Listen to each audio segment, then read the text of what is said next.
गंगा तड़पती है संत दर्शन के लिए। यहां गंगा आ गई श्राप से, तो राजा जन्मेजय ने व्यास जी से पूछा, महाराज हमें उन देवी के और उत्तम से उत्तम चरित्र सुनाइए। तो 3 रहस्य बताए देवी के, प्रथम मध्यम और उत्तम। आपने कल सुना, असुरों का संहार किया। भगवान वेदव्यास जी कहते हैं, हे जन्मेजय, दुर्गा और राधा के चरित्र से तो पूरा ब्रह्मांड भरा पड़ा है। अच्छा, इस देवी भागवत के जो मूल अधिष्ठात्री देवता है ना, वो कृष्ण और राधा है। बैकुंठ से कुछ ऊपर गोलोक धाम है।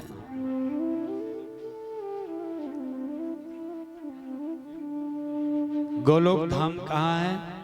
बैकुंठ से कुछ ऊपर। वहां कौन रहते हैं? बोला श्री कृष्ण और राधा। श्री कृष्ण के ही शरीर से भगवान नारायण प्रकट हुए। श्री कृष्ण द्विभुज, उनकी 2 भुजाएं हैं, और भगवान नारायण की 4 भुजाएं, और उन्हें दे दिया विष्णु लोक बैकुंठ।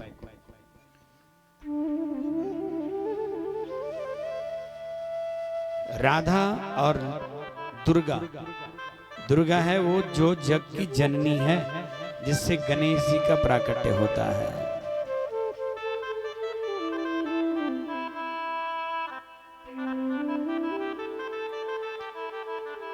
इन सब में जब शक्ति के 3 रूपों का वर्णन हुआ, क्रिया शक्ति, ज्ञान शक्ति, द्रव्य शक्ति। क्रिया शक्ति बल, द्रव्य शक्ति वैभव, इन सब के ऊपर शासन कौन करती है? ज्ञान शक्ति सरस्वती, चेतना।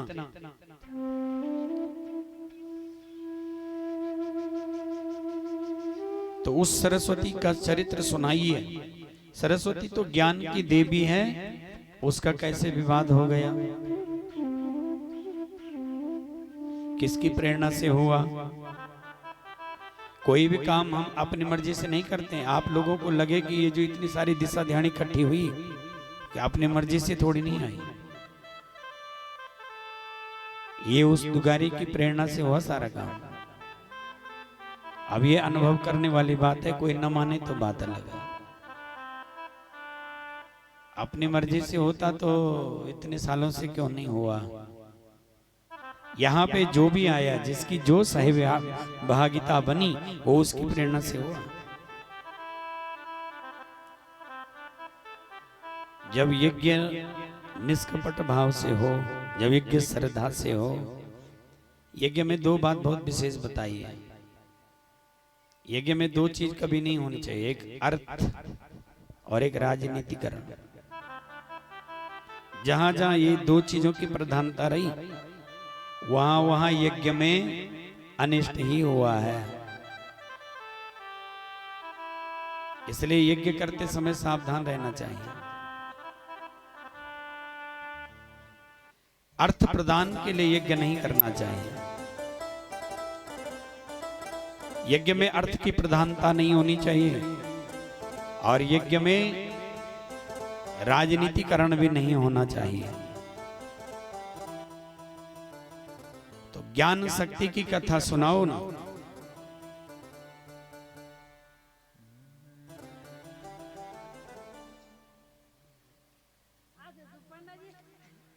भगवान वेदव्यास जी कहते हैं, क्रिया शक्ति, द्रव्य शक्ति, इन दोनों को जो संचालन कर रहे वो है सरस्वती, ज्ञान शक्ति। आदो सरस्वती पूजा श्री कृष्णेन विनिर्मिता,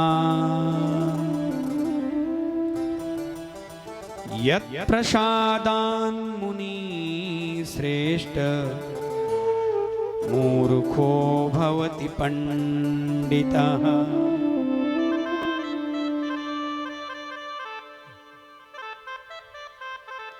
हे वेदव्यास जी, सबसे पहले इस सरस्वती की पूजा किसने की? इसकी विधि क्या है? इसको कौन करता है, क्यों करनी चाहिए, इसका फलस्तुति क्या है, इसको करने से क्या होता है और क्या ये जरूरी है।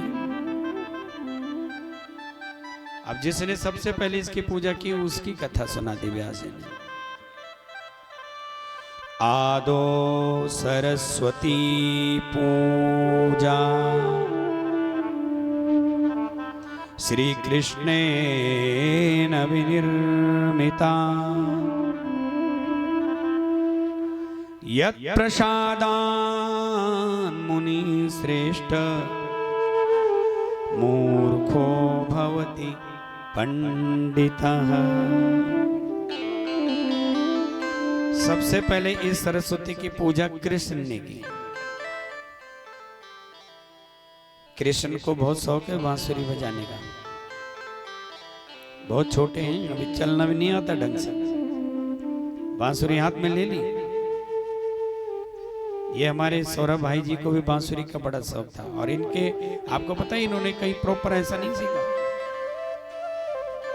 द्रवहु सकल कलिमल दया जासु कृपा सुदयालु पंगु चढ़हि गिरिवर गन मोक होई बाचा। कहा भाई साहब मैंने लॉकडाउन में बांसुरी बजानी शुरू की। वो सरस्वती को याद किया और वो कृष्ण को याद किया जिसने सबसे पहले बांसुरी बजाई।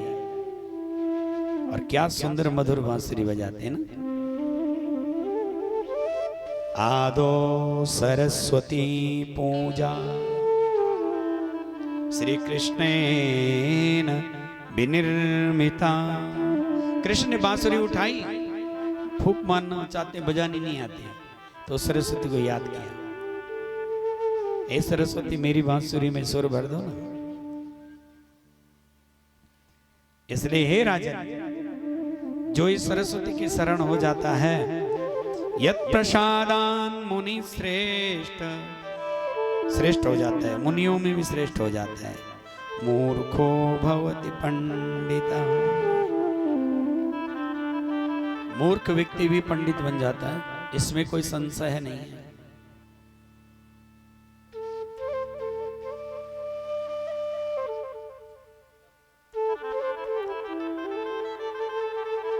कड़वा शाखा में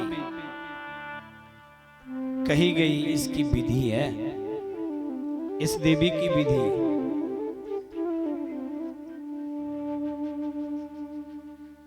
शिरणो नारद वक्ष्यामि कण्वा शाखोक्त पद्धतिं जगन्मातुः सरस्वत्याः पूजा विधि समन्विता। यही बात नारद जी को श्री नारायण ने कही।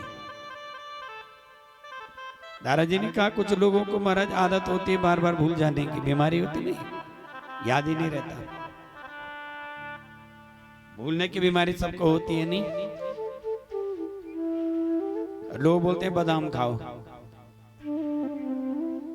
बादाम खाने से अगर दिमाग बढ़ता, हाँ दिमाग तो जैसा बढ़ेगा वैसा फैट जरूर बढ़ेगा, मोटे जरूर हो जाओगे, हट्टे कट्टे पहलवान बन जाओगे।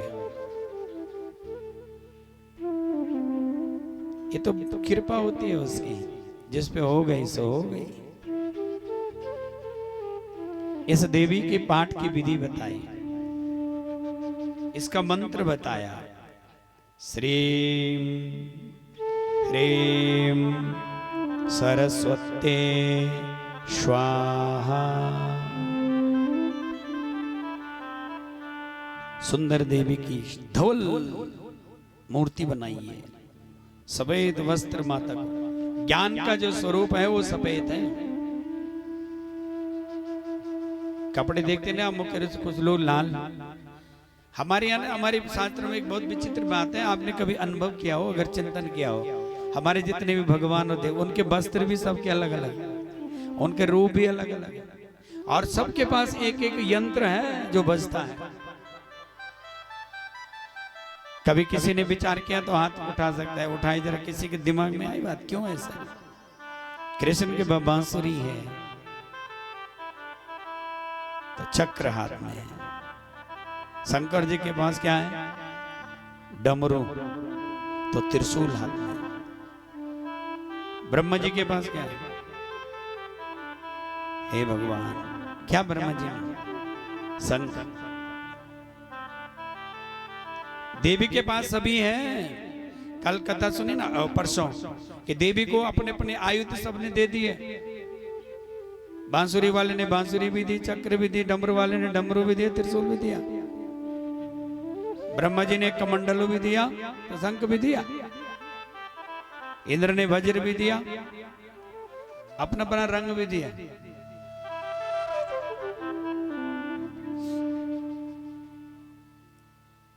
अब भगवान काले कृष्ण काला बन करके आए, काले रंग के कृष्ण। तो काले क्यों बने?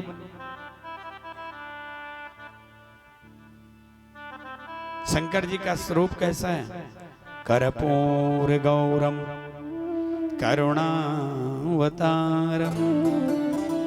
संसार सारम भुजगेंद्रहारम।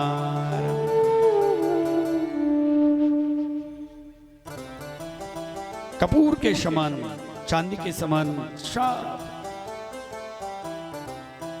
तो वही दुर्गा कैसी है? तमाल वर्णम, लालिमा ली हुई है। कपड़े भी कैसे पहनती है? लाल ज्यादातर। लाल किस चीज का प्रतीक है? शक्ति का प्रतीक है। इसलिए माताएं ज्यादा लाल कपड़े पहनती हैं। मैं अपने भाई साहब को कह रहा था, काशी भाई को, कि आप लाल धोती और कुर्ता पहनना बंद कर दो, आप जल्दी बूढ़े हो जाओगे। क्योंकि ये शक्ति का प्रतीक है, ये शक्ति छीन लेता है, पुरुषों के लिए अच्छा नहीं। इसीलिए किसी भी पुरुष का लाल कपड़ा नहीं, शास्त्रों में वर्णन है ना।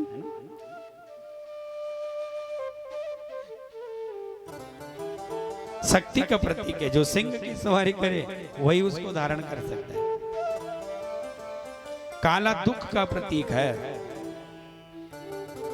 आपके तो बड़े बड़े बुद्धिजीवी काला पसंद करने लग गए, वो अपने ऊपर काला पटका डाल देते हैं। डालते हैं नहीं डालते? काला दुख का प्रतीक है, इसलिए शनि का जो रंग है ना वो काला है।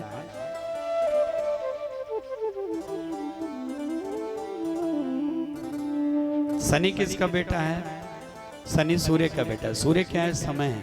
तो समय के दो पुत्र हैं, एक है शनि, एक है यमराज। तो शनि दुख देता है और दुख पाकर के व्यक्ति मृत्यु के मुख में चला जाता है।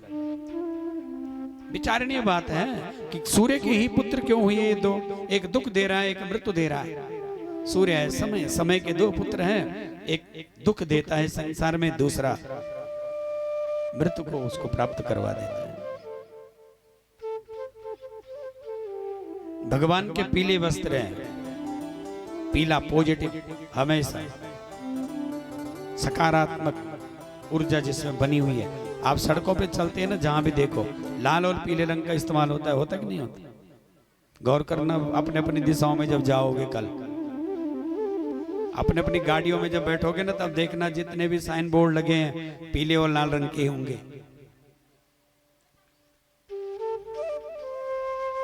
तो इस देवी की धवल मूर्ति बना करके सफेद, ज्ञान जो है ना वो एकदम सफेद है। और उसको माखन, मिश्री, दूध, दही, धान का लावा, तिल, गुड़, सफेद गन्ना आदि का भोग लगाना चाहिए। भोग लगाने के बाद इसको कब कब कर सकते हैं महाराज? मुख्य तिथि तो बताई, माघ मास की शुक्ल पंचमी को सरस्वती पूजन होता है। इस दिन इस देवी की पूजा करनी चाहिए।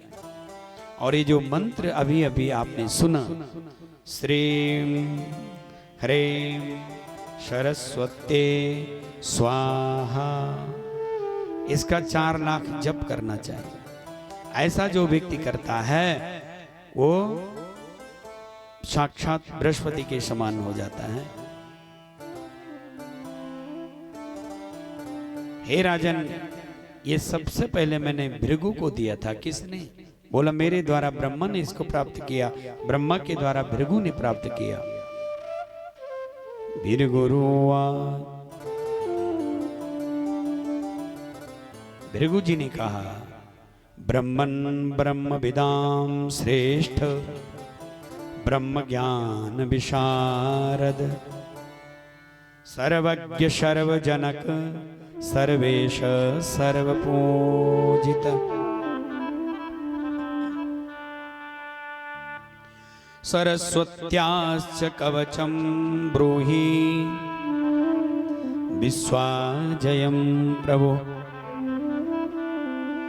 आयात यामं मंत्राणां समूहा संयुतं परम। मैं बार बार भूल जाता हूं, मैं पढ़ता हूं मुझे याद नहीं रहता। हे ब्रह्मदेव कुछ ऐसा करो ना कि मैं भूलूं नहीं। आपके तो चारों मुख वेद को गान करते रहते हैं। आप तो सरस्वती के स्वामी हैं। आप तो बुद्धि के देवता हैं। इसलिए कुछ कृपा करो ना। सर ब्रह्मा जी ने कहा जिसका जो डिपार्टमेंट हो उसी के शरण में जाना चाहिए। जिसके पास जो चीज मिलती है उसकी शरण में जाओ। तुम तो इस सरस्वती कवच को धारण करो, इस मंत्र को धारण करो और इसका जो है 4 लाख जप करो। ब्रह्मोवाच, ब्रह्मा जी ने कहा, शिरणो वत्स प्रवक्ष्यामि कवचम सर्वकामदम, श्रुतिसारं श्रुतिसुखम श्रुत्युक्तम श्रुतिपूजितम। यही श्रुतियों का सार है, यही वेद का सार है। इसी से वेद प्रकट होते हैं, इसी से श्रुति का गान होता है। इसी देवी की कृपा से तू सबको चराचर जगत में ज्ञानी जान, इसकी शरण ले ले। कब बोले? माघ मास की पंचमी को तू इस मंत्र को धारण कर और उस देवी की शरण हो जा।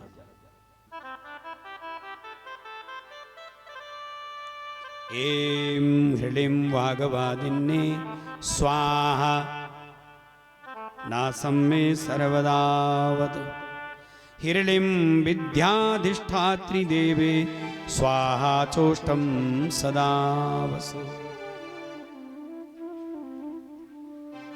इस देवी की शरण में जो हो जाता है वो फिर बृहस्पति के समान साक्षात। ये जो कवच है हे वीरगुरु, इसको जो लिख करके भोजपत्र में स्वर्ण के ताबीज में षोडशोपचार से देवी के मंत्र से पूजा करके जो धारण करता है उसे तत्व का बोध हो जाता है, वो ज्ञानियों में अग्रगण्य हो जाता है।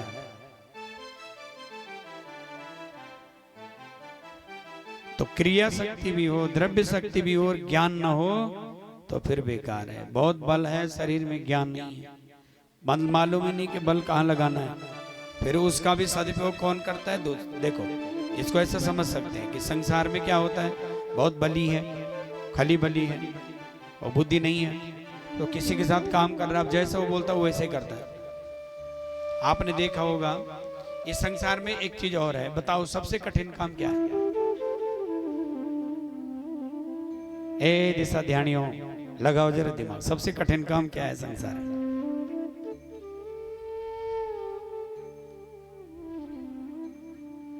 रोटी बनानी है? सबसे कठिन काम है पढ़ाई करना। इसीलिए अब आप बोले कैसे साहब, उससे बड़े बड़े कठिन काम है क्रिकेट खेलना है, दौड़ लगाना, पहाड़ पे चढ़ना, घास काटना, गोबर सोरना, हल चलाना, ये कठिन काम है नहीं? ये सब हो जाएंगे।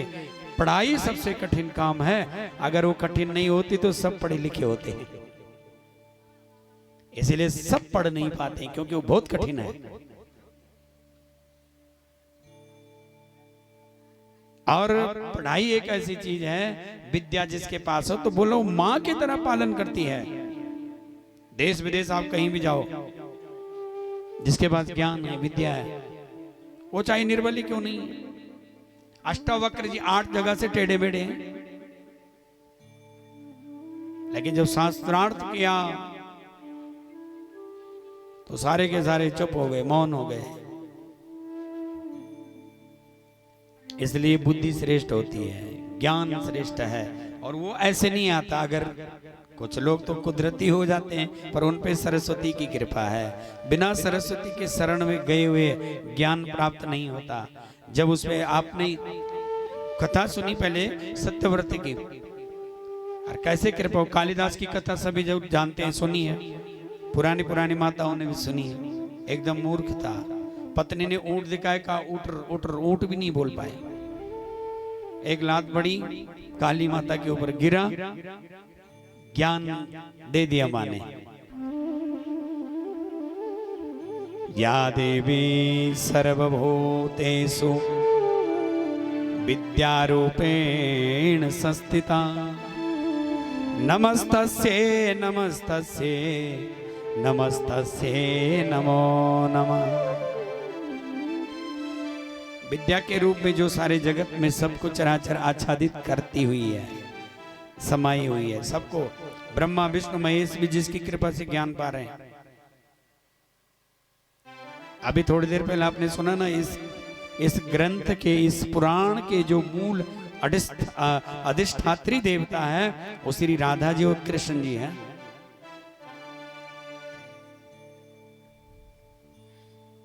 और उन राधा कृष्ण की भी जो क्रिया शक्ति में आ रहे, वो दुर्गा, वो शक्ति, वो दुर्गा, वो काली, वो सरस्वती, उसी के आधीन वो सब काम कर रहे हैं। तो वही ज्ञान रूप है। इसलिए उस ज्ञान की देवी की पूजा जरूर करनी चाहिए, उस सरस्वती की पूजा जरूर होनी चाहिए। मीठी चीजों का, सफेद चीजों का भोग, बसंत पंचमी के दिन बड़ा उत्सव, पंचमी तिथि, त्रयोदशी तिथि, ये दोनों इसको प्रिय हैं। शुक्ल पक्ष की व्रत भी होता है साल भर का, इन्हीं तिथियों में व्रत रखना चाहिए और इस कवच का पाठ करना चाहिए। पंचलक्ष जपेनेव सिद्धम तो कवचम भवेत्, यदि स्यात् सिद्ध कवचो बृहस्पति समो भवे। इस कवच को, जो कण्वत शाखा में कहा गया कवच है, 5 लाख जप हो जाए तो बृहस्पति के समान हो जाता है। और ज्ञान तो सबको चाहिए, क्योंकि ज्ञानी के ही उंगलियों पे सारा संसार नाच रहा है। बोलो शारदा मैया जय। हे राजन, इस देवी की पूजा फिर किसने की? बोले यज्ञवालक ने। यज्ञवालक ने क्यों किया? तो यज्ञवालक जी के गुरु हैं वैशंपायन जी। गुरु से पढ़ाई की, और कभी कभी ऐसी घटना घट जाती है ना कि दोनों गुरु शिष्य में झगड़ा हो गया। शास्त्र कहता है कि गुरु के समक्ष व्यक्ति को कभी ऊंची आवाज में बात भी नहीं करनी चाहिए। गुरु और माता पिता से हो तो करके बात नहीं करनी चाहिए, नरकगामी बन जाता है व्यक्ति।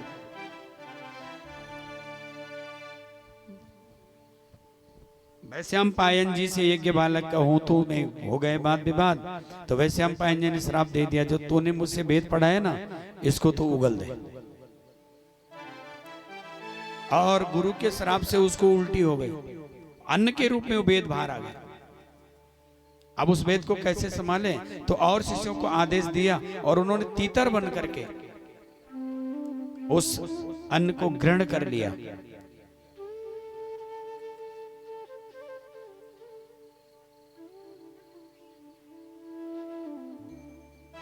और तब से ही इस वेद को हमारे यहाँ तैतरीय शाखा से, यजुर्वेद तैतरीय शाखा से जानने लग गए।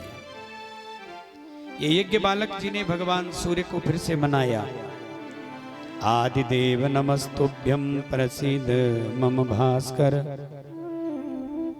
दिवाकर नमस्तुभ्यं प्रभाकर नमोस्तुते।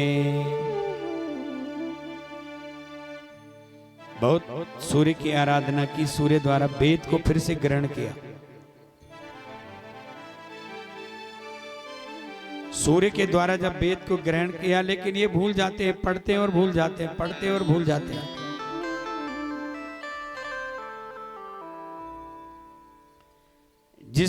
जैसे आज याद किया और कल जयराम जी की।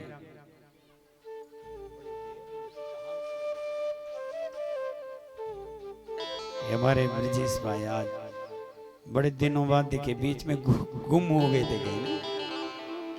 स्वागत है आपका, बैठिए। तो कहा उस सरस्वती का आश्रय ले लो, उसकी कृपा होगी तो ही तुम्हें ये वेद पुनः याद रहेंगे। और इन्होंने मां शारदा का आश्रय लेकर के दिव्यम वर्ष सहस्रम च सात्वा ददो च पुष्करे तथा त्वया वरम प्राप्या दिव्य वर्ष सहस्रकम।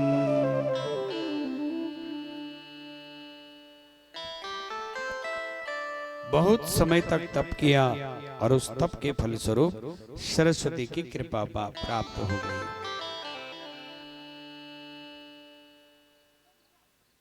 इसलिए हे जन्मेजय, भगवान नारायण के द्वारा नारद जी को किया गया उपदेश हम उस देवी को प्रणाम करते हैं। ब्रह्म सिद्धांत रूपाया तस्यै देवे नमो नमः। स्मृति शक्ति ज्ञान शक्ति बुद्धि शक्ति स्वरूपिणी, जो इस संसार में चेतना रूप के साथ साथ स्मृति शक्ति है, ज्ञान शक्ति है, बुद्धि शक्ति है, हम उस देवी को प्रणाम करते हैं। बोलो भुवनेश्वरी मैया की जय। कोटि जन्मार्जितं पापं भारते यत्कृतं निर्भीः गंगाया वात्स्पर्शेन नश्यतीति श्रुतो श्रुतम्।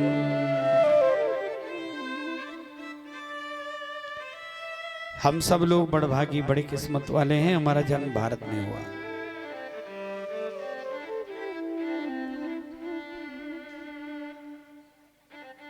इसलिए सभी को सरस्वती की शरण में जाना चाहिए। बोलो भुवनेश्वरी मैया की जय।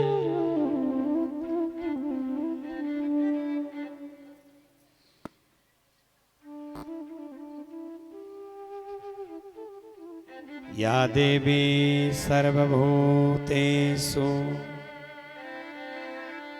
शक्ति रूपेण संस्थिता नमस्तस्यै नमस्तस्यै नमस्तस्यै नमो नमः।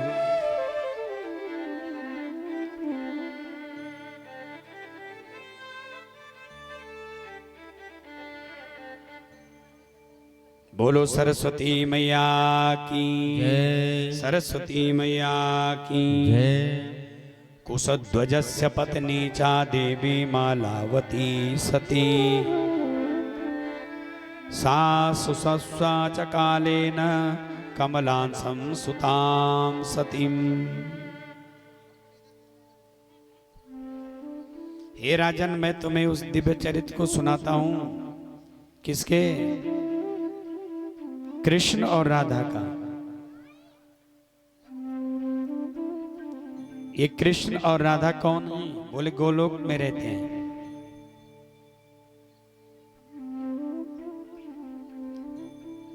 भगवान की रासेश्वरी है राधा। भगवान कृष्ण का एक पार्षद है जिसका नाम है सुदामा।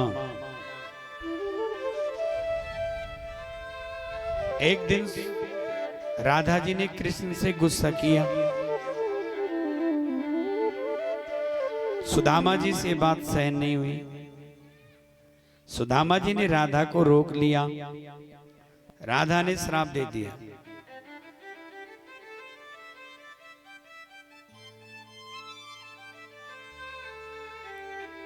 और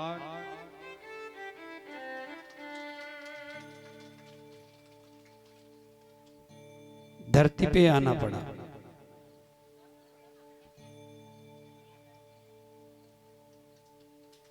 बोले कृष्णचंद्र भगवान की जय।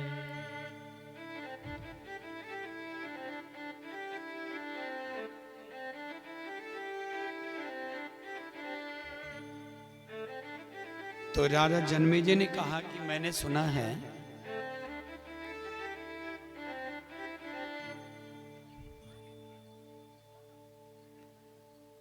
कोशध्वजस्य पत्नी चा देवी मालावती सती।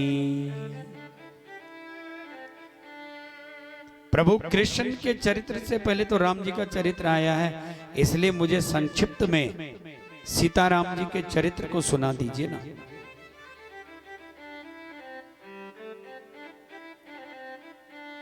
सीताराम जी के चरित्र की विशेषता क्या है ये बताइए। तो श्री वेदव्यास जी कहते हैं कि ये तो अंशावतार भगवान बार बार अवतार लेते हैं। कृष्ण तो भगवान स्वयं कृष्ण अवतार नहीं, अवतारी पुरुष हैं, वही बार बार अवतार लेते हैं। उन सुदामा को जब राधा जी का श्राप लग गया तो उनको धरती पे आना पड़ा और उनके मंगल के लिए भगवान भी आए और आकर के गोकुल में अनेकों लीलाएं की। गोकुल का मेरा काना रे, मेरा काना रे, नंद बाबा का काना रे, प्यारा काना रे। गोकुल का मेरा काना हे, मेरा काना हे, नंद बाबा का प्यारा हे, मेरा काना हे।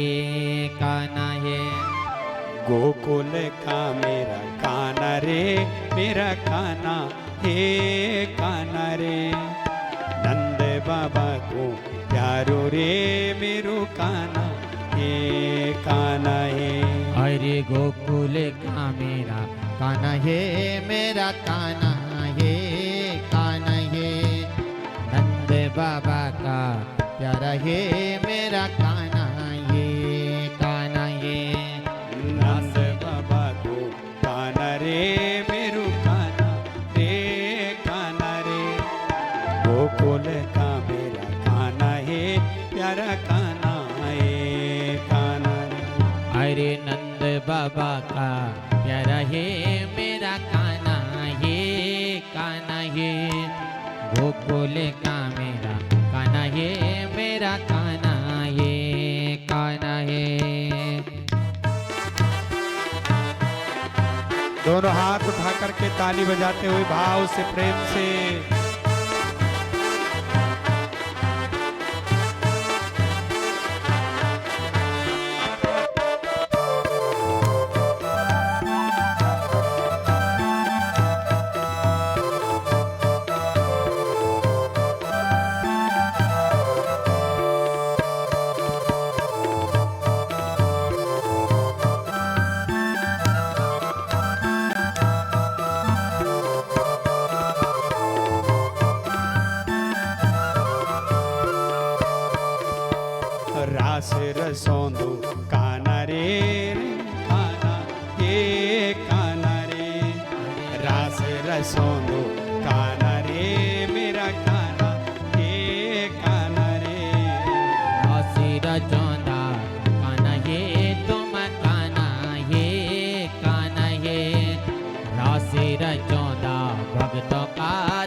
रस रसौंदा भक्तों का तुम बनाए बनाए।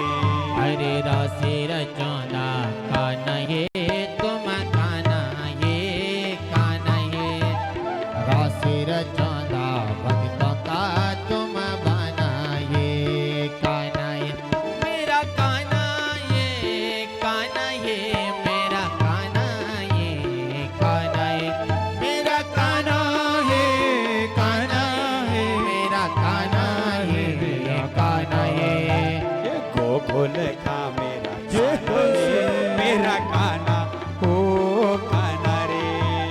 नंद बाबा को प्यारो है मेरो कान्हा रे कान्हा रे। गोकुल का मेरा कान्हा ये मेरा कान्हा ये कान्हा ये नंद बाबा का प्यारा है मेरा कान्हा ये कान्हा। जय हो।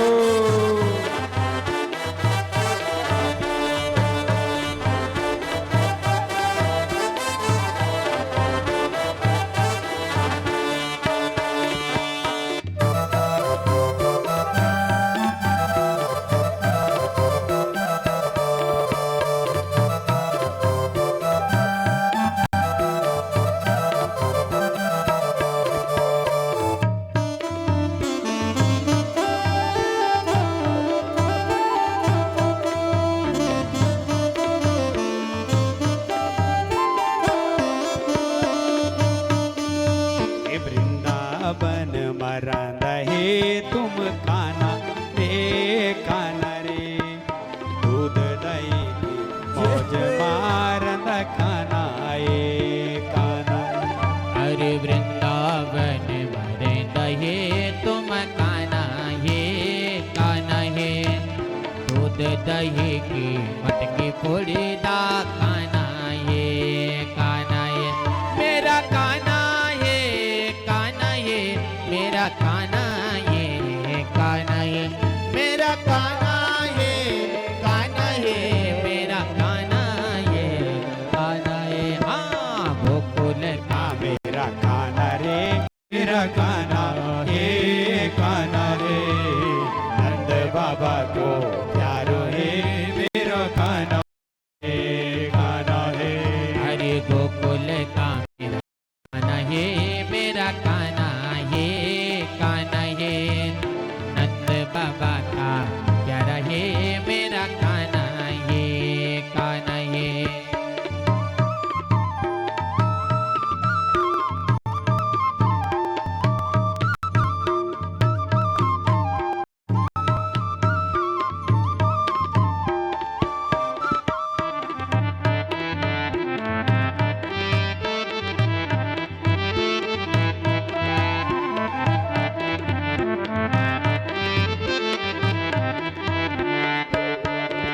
हे नंद बाबा का प्यारा है मेरा कान्हा हे कान्हा रे।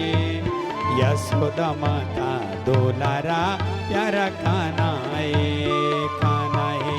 हरे नंद बाबा का प्यारा है मेरा कान्हा ये कान्हा है यशोदा माँ का दुलारा है मेरा कान्हा ये कान्हा ये यशोदा माँ का दुलारा है मेरा कान्हा है कान्हा रे। नंद बाबा का प्यारा है मेरा कान्हा रे कान्हा रे।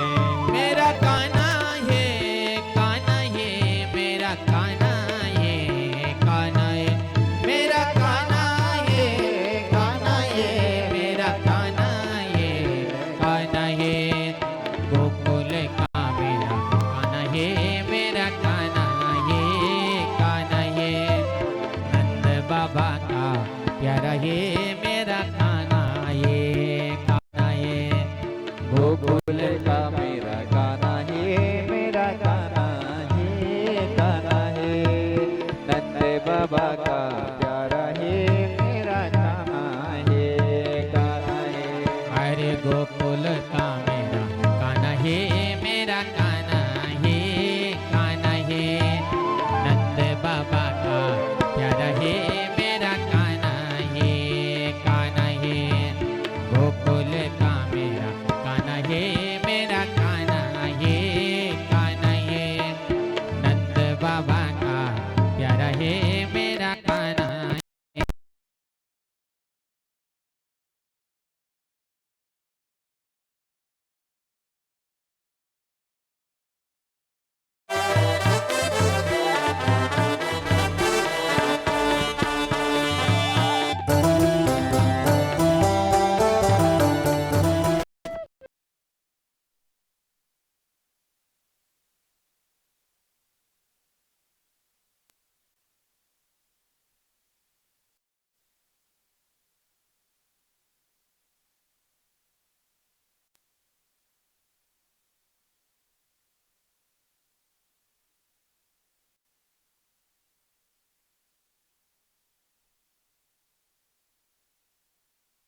हे कान्हा हे नंद बाबा का प्यारा हे मेरा कान्हा हे कान्हा हे अंधेरी रातों में जन्म लीनी त्वेना ये दुष्ट कंस को वध करी त्वेना ये त्वेना। अरे अंधेरी रात में जन्म लेने कान्हा हे दुष्ट कंस को वध करे तुम कान्हा हे कान्हा हे कानाए कानाए कानाए मेरा कान्हा हे मेरा कान्हा हे मेरा कान्हा हे मेरा कान्हा हे कान्हा हे मेरा कान्हा हे कान्हा हे मेरा कान्हा हे कान्हा हे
बोलिए श्री कृष्णचंद्र भगवान की जय, श्री राधा रानी सरकार की जय, सरस्वती मैया की जय।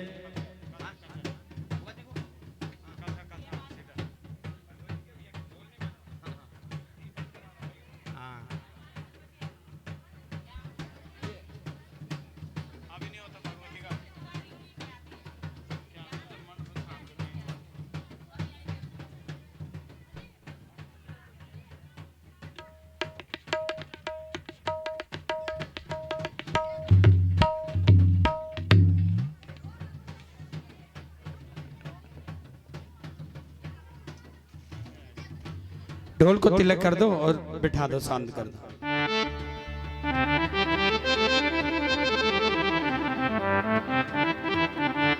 बोलो भुवनेश्वरी मैया की जय। हे माता दुगारी माता मन मेरो तो लूटेंगे। हे माता ऐसी इच्छा भगवती के तो तारे माता मन मेरो तो लौटी गए। हे माता दुगारी माता मन मेरो तो लूटेंगे। ओ हे माता दुखारी माता मन मेरो तो लौटी गए। तेरा दर्शन करी तेरी कथा करी पाप मेरो बिछूटी गे। वो तेरा दर्शन करे पाप मेरो बिछूटी गए। वो तेरी कथा करी पाप मेरो बिछोटेंगे। तेरी कथा करे पाप मेरो छूटेंगे। हे माता दुगारी माता मन मेरो तो लौटेंगे। अरे हे माता दुगारी माता मन मेरो तो लौटेंगे।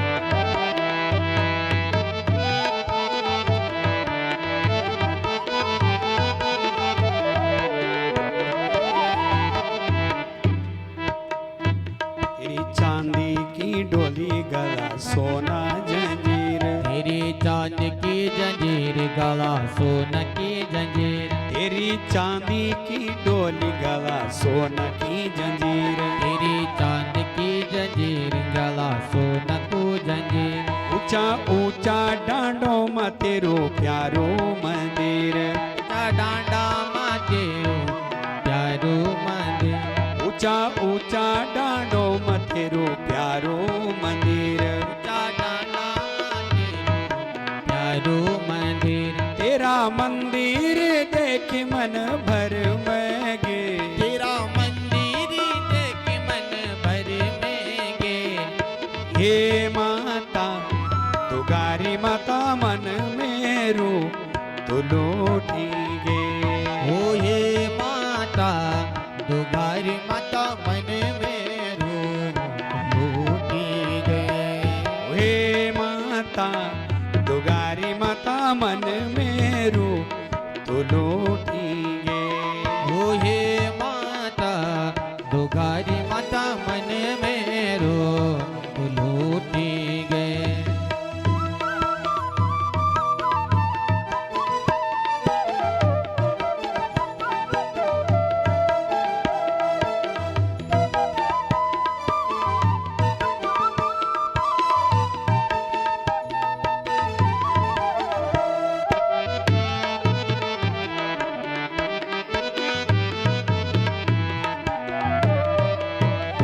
तेरी लाल रेशमी छे साड़ी। तेरी लाल रेशमी च साड़ी। तेरी लंबी लटोली छिकाली। वो तेरी लंबी लटूली च काली। वो तेरी लाल रेशमी छे साड़ी। वो तेरी लाल रेशमी च साड़ी। वो तेरी लंबी लटोली घुंघराली। वो तेरी लंबी लटूली घुंघराली। तेरी हाथों में चूड़ी छुड़क्याली। तेरी हाथियों माँ चूड़ी चुन क्या दे। तेरी नाक नथुली माँ प्यारी। वो तेरी नाक ना तुली माँ प्यारी। तेरी आँखों देखी मन भर में गे। वो तेरी आँखों देखी मन भर में गे। ओ हे माता दुगारी माता मन मेरो तो लौटी गे। ओ हे माता दुगारी माता मन मेरो तो लौटी गए। हे माता दुगारी माता मन मेरो तो लौटी गे। ओ हे माता दुगारी माता मन मेरो तो लौटी गए। हाँ मन मेरो तो लौटी गे। हाँ मन मेरो तो लौटी गए। हाँ मन मेरो तो लौटी गे। हाँ मन मेरो तो लौटी गए। बोलिए दुगारी मैया की जय। दुगारी मैया की। जय। बैठ जाइए।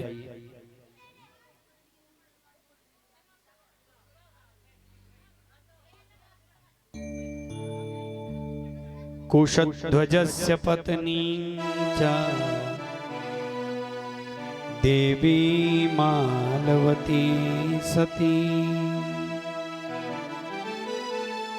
शासुसावच कालेन कमलासं सुतां सतीम्।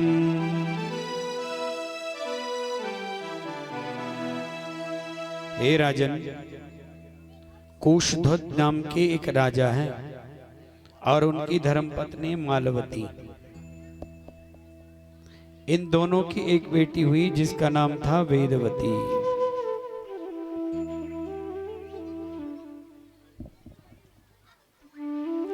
ये वेदवती जन्म लेते ही सीधे प्रसूति का गृह से बाहर आ गई और वेद का वाचन करने लग गए।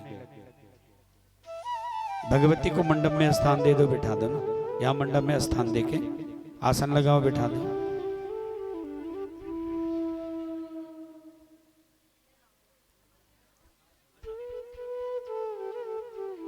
वेदवती ने सूतिका गृह से जन्म लेते ही बाहर आ गई और वेद ध्वनि करने लगी।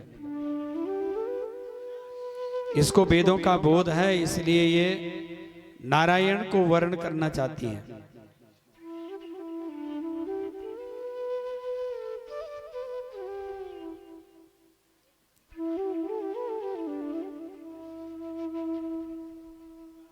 चली गई पर्वत पर, तप करती है भगवान को पाने के लिए।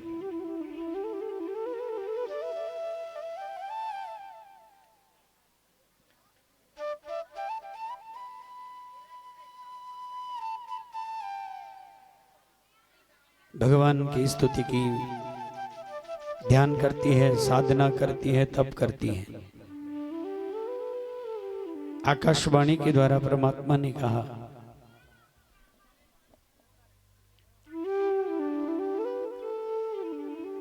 तेरा भगवान से संयोग होगा तो चिंता न कर। एक दिन ये तप कर रही है, वहां से रावण गुजरा।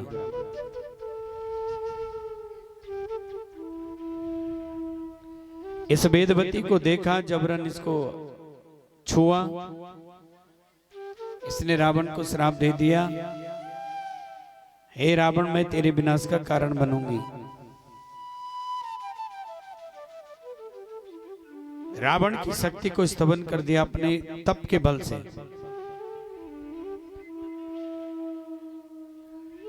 अब बातें करना बंद कर दो, चुप हो जाओ। ये तप करने लग गई। इसने वेद के द्वारा भगवान को पाया और तप के बल से शरीर को त्याग दिया। अगला जन्म हुआ विदेह राज जनक के यहाँ सीता के रूप में। राम जी से पाणी ग्रहण संस्कार हुआ। धनुष यज्ञ में राम जी को वर चुना। राम जी को वनवास हुआ, वन चली गई। वन में एक दिन बैठे हैं, अग्निदेव आ गए राम जी के पास। अग्निदेव ने कहा, हे श्री राम, आपका अवतार हुआ है किस चीज के लिए? असुरों के वध के लिए, धरती के उद्धार के लिए। पवित्राणाय साधूनां विनाशाय च दुष्कृतां धर्म संस्थापनार्थाय संभवामि युगे युगे। आपने अवतार लिया है, रावण आएगा, सीता का हरण करेगा, आप लंका जाओगे, रावण का वध करोगे, असुरों का विनाश करोगे, विभीषण को राजा बनाओगे। इसलिए इस सीता को मैं अपने साथ लेके जाता हूं। और इसी का प्रतिबिंब छाया सीता अग्नि से प्रकट करके राम जी के साथ बिठा दी। इस बात को लक्ष्मण जी भी नहीं जानते हैं। और कालांतर में ऐसी घटना घटी कि उस छाया सीता ने राम जी को मृग के पीछे भेजा। राम जी मृग के पीछे चले गए। यहां रावण वेश बदल करके आया और सीता का हरण करके चला गया। लंका में अशोक वाटिका में सीता को बिठाया गया। बाली सुग्रीव के किष्किंधा में जाकर के बाली का अंत सुग्रीव से मैत्रीता और समुद्र पे श्वेतबंध रामेश्वर की स्थापना भगवान लंका में प्रवेश करते हैं और लंका में जाकर के रावण का वध करते हैं, सीता को ले आते हैं। राम जानते हैं कि सीता पवित्र है, लेकिन अग्निदेव के पास जो असली सीता है उसको लाने के लिए अग्नि परीक्षा होती है।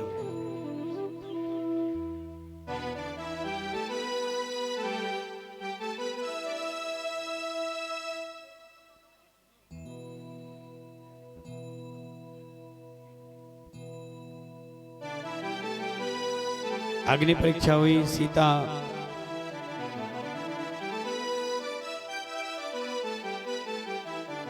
अग्नि में जो समाई थी वापस आई छाई। सीता ने कहा प्रभु मैं अब कहां जाऊं। भगवान ने कहा अभी तो तुम जाओ, तुम्हारा पुनः जन्म होगा और तुम्हारे को निमित्त बना करके बहुत सारे काम करेंगे। यही जो छाया प्रतिबिंब थी द्रुपद राजा के यहाँ यज्ञ से उत्पन्न होकर के द्रौपदी नाम से प्रसिद्ध हो गई। बोलिए भुवनेश्वरी मैया की जय, भुवनेश्वरी मैया की जय।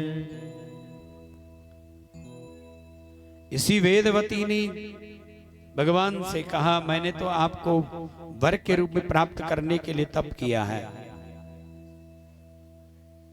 तो आप मेरा वर्ण करें ना। तो भगवान ने कहा देवी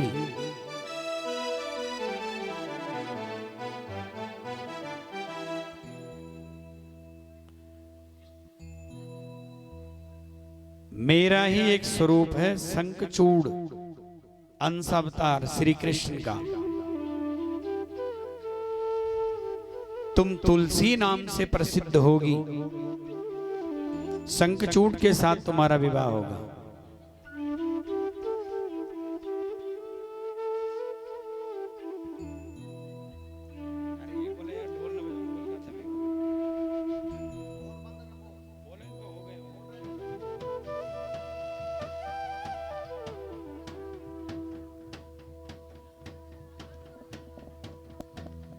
प्रेमदास जी बंद रख कथा मार दोष लगो तो आपने ढोल बजाया।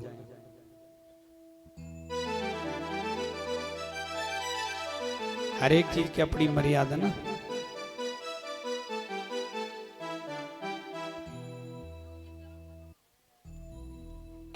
बोलिए भुवनेश्वरी मैया की जय। तो इस शंखचूड़ के साथ हुआ विवाह तुलसी का। इसी वेदवती का पुनः जन्म हुआ तुलसी के रूप में। धर्म ध्वज राजा के साथ मालती पत्नी का नाम है माधवी। इन दोनों की हुई तुलसी। तुलसी का विवाह हुआ शंखचूड़ के साथ। शंखचूड़ बहुत तपस्वी है। भगवान नारायण ने उसको अपना कवच दे दिया। उस कवच को गले में धारण करके घूमता है। अजय है, अमर है। तुलसी इतनी पतिव्रता है कि इसको इसके पति को किसी भी प्रकार का कभी कोई संकट नहीं आता।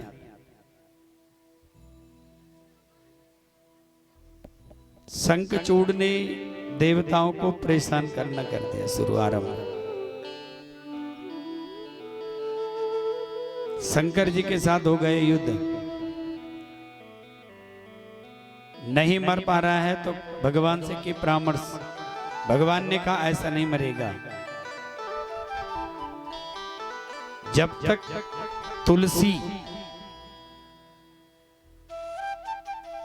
तुलसी ने मेरे लिए बहुत तप किया है, इसलिए शंकर जी मैं अब जाता हूं। तुलसी का सतीत्व भंग करने के लिए, यद्यपि एक लीला है, और आप शंखचूड़ का वध करना। शंकर जी के द्वारा शंखचूड़ का वध हुआ। तुलसी को जो मालूम पड़ा कि शंखचूड़ के इसमें जो है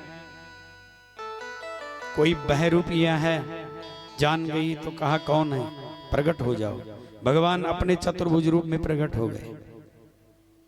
तुलसी ने जब भगवान को देखा तो एक क्षण के लिए मूर्छित हो गई कि हे प्रभु, आपको लोग साधु कहते हैं, आपको नारायण कहते हैं, दयालु कहते हैं, कृपालु कहते हैं, सत्यत्व की रक्षा करने वाले आपको भगवान कहते हैं। आपने ही मेरे साथ ये अनर्थ किया। बेहोश हो गई। क्या करें, क्या न करें। होश आए, हाथ में जल लिया, कहा प्रभु आपने पत्थर जैसा काम किया। पत्थर हृदय वाला जैसा कठोर होता है ना, ऐसा काम आपने किया है, इसलिए मैं आपको श्राप देती हूं, आप पत्थर हो जाओ, जड़ हो जाओ। भगवान ने कहा देवी एक तो लीला है, तूने पूर्व में बहुत तप मेरे को पाने के लिए किया था, इसलिए वेदवती ने भी कहा कि इसलिए मैंने ये सारा काम किया। वेदवती ने क्या, हमारा जो भी है, जैसा भी है, इस बात को मैं नहीं जानती। इस समय तो मैं शंखचूड़ को वर्ण कर चुकी थी और मेरी पति हुई है, इसलिए आपको मेरा श्राप लगेगा ही लगेगा। भगवान ने कहा ठीक है देवी, तेरा श्राप लगेगा, लेकिन तुझे मैं पहले वरदान दे चुका हूं, इसलिए तू नित्य निरंतर मुझे प्राप्त करेगी। तू भारतवर्ष में गंडकी नदी के नाम से प्रसिद्ध हो जाएगी एक रूप से। और जो तेरे ये केस है ना, बाल, ये बाल तुलसी पौधे के रूप में प्रकट हो जाएंगे। वनस्पतियों में तेरी बड़ी भारी महिमा होगी। तुलसी के बगैर मेरी पूजा कभी पूरी नहीं होगी। और मैं गंडकी नदी में ही पत्थर बन करके, जड़ बन करके रहूंगा।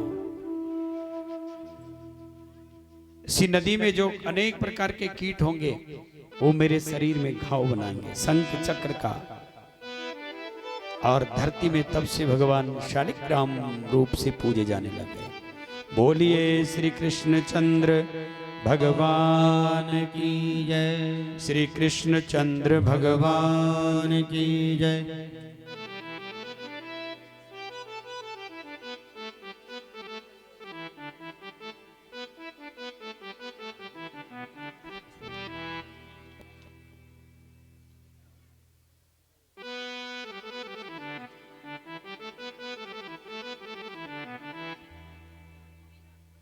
वृंदा वृंदावनी विश्व पूजिता विश्व पावनी। पुष्प सारा नंदनी च तुलसी कृष्ण जीवनी। तुलसी कृष्ण जीवनी।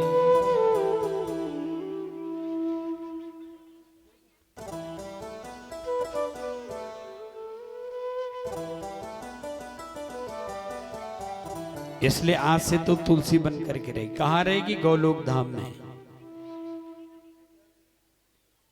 और धरती में कहां रहेगी? बोले वृंदावन में, जहां नित्य राधा और कृष्ण का रास होता है, वहीं तो तुलसी बन करके रहेगी। और उसी तुलसी वन में राधा और कृष्ण का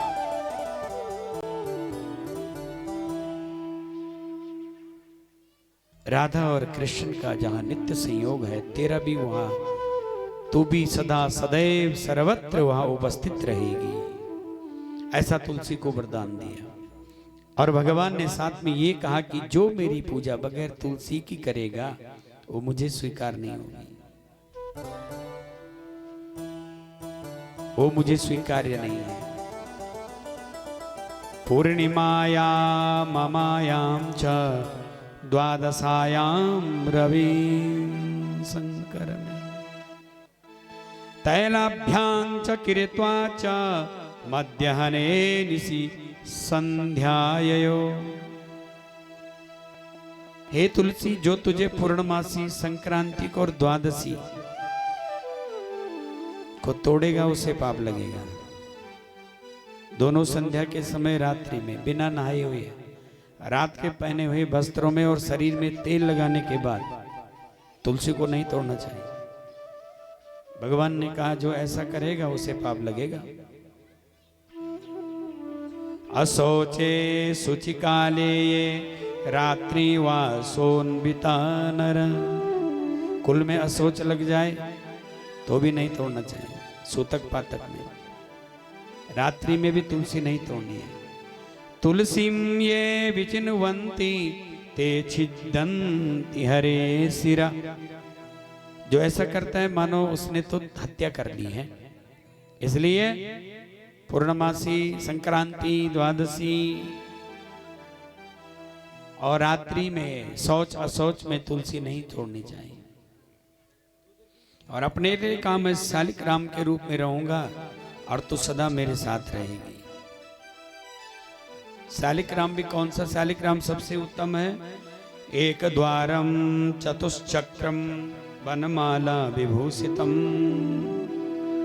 नवीननी नरा नदाकारम लक्ष्मी नारायण विधम।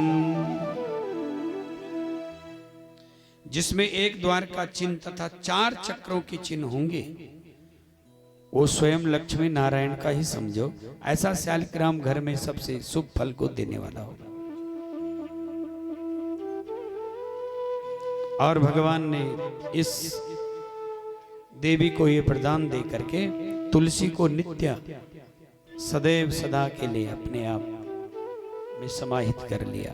बोले श्रीमन नारायण भगवान की जय, श्रीमन नारायण भगवान की जय।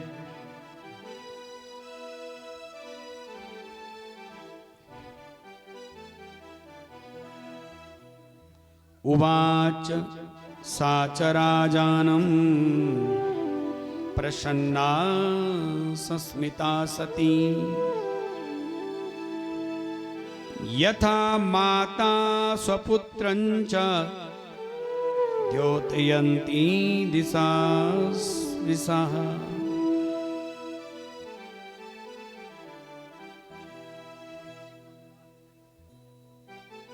तुलसी सती है, पवित्र थी, इसलिए इसकी कथा आई। तो इसी के साथ सतीत्व की कथा बताई कि सती स्त्रियों की कितनी बड़ी महिमा है।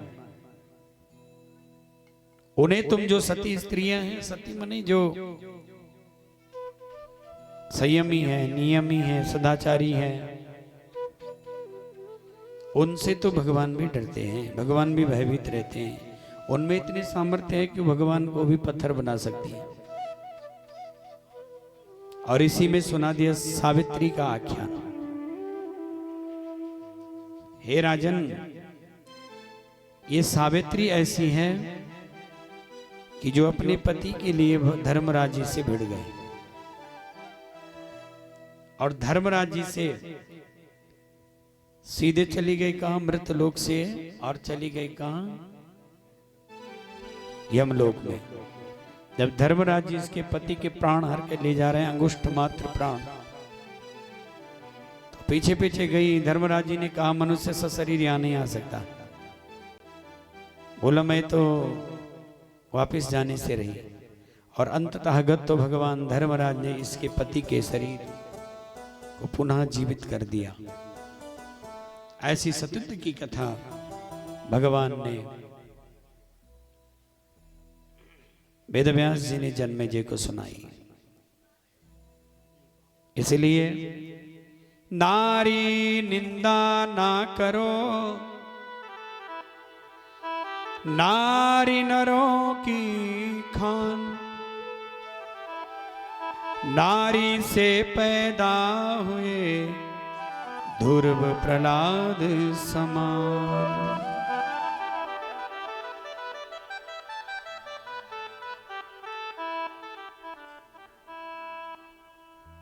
नारियों के समान। लेकिन इसी में एक बात और भी कही है,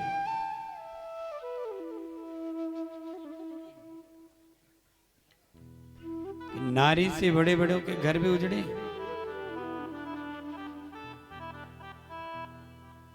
नारी निंदा ना करो, नारी नरों की शान। जब उसको किसी ने शान मान लिया तब उससे बड़ा भारी विवाद हो जाता है। नारी से घर उजड़े हैं रावण बाली समान। रावण और बाली जैसे सूरवीर भी नारी के बलि चढ़ गए, नारी के हाथों में बलि चढ़ गए। इसलिए जैसा आपने पूर्व में श्रवण किया कि इस समाज को अगर कोई सुधार सकता है तो केवल और केवल नारी शक्ति। नारी की शक्ति से ही समाज सुधर सकता है। उसके लिए करना क्या है? एक नियम बांधना है। पुरुष कितना भी बल लगा ले उस समाज को नहीं सुधार सकता, वो समाज को नहीं सुधार सकता। वो कितना भी जोर लगा ले उसकी ताकत नहीं है। लेकिन स्त्री चाहे तो सुधार सकती है। कैसे? संस्कारी संतान को जन्म दे करके। वो कब होगी? जब माँ जिसकी अच्छी होगी, संयमी होगी, नियमी, उसके बच्चे अच्छे होंगे।